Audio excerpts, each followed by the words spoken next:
Bonjour. Faisons le point sur le dossier de TVA, un dossier sur lequel vous savez que la FBEP se penche depuis assez longtemps.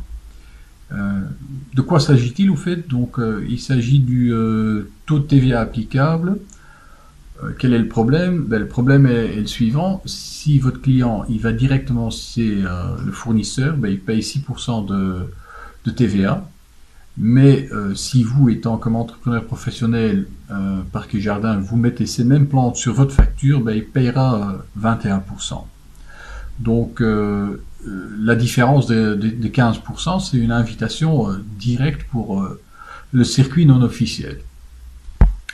Alors, quelle démarche est-ce que la FBEP a prise? Donc, tout a commencé il y a 2 ans.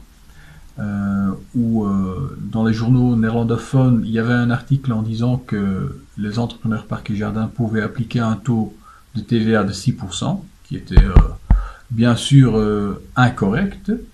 Mais bon, les réactions des clients ne manquaient pas et il y avait beaucoup de clients qui appelaient vos collègues, surtout en Flandre, en disant mais qu'est-ce qui se passe?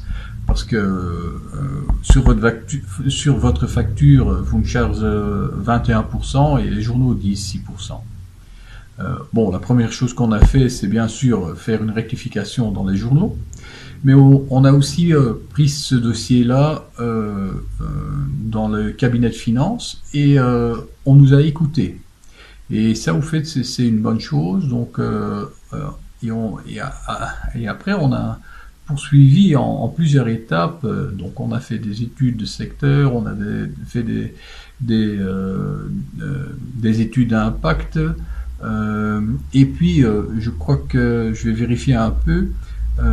C'est en avril 2016 que le projet de loi, donc on avait préparé aussi un projet de loi en collaboration avec Madame Rita Gantois, que le projet de loi était fini.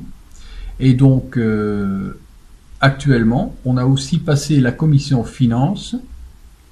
Et donc, il reste encore 2 étapes à franchir, c'est-à-dire il faut encore avoir l'avis du Cour des comptes de Belgique.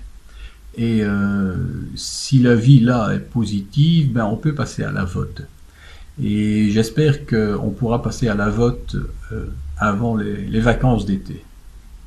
Donc il me reste certainement à remercier et à exprimer mes remerciements au cabinet de finances pour tenir à cœur ce dossier et aussi à Madame Rita Gantois pour quand même faire le nécessaire et faire beaucoup de travail pour faire en sorte qu'on est avec le dossier où on est aujourd'hui même.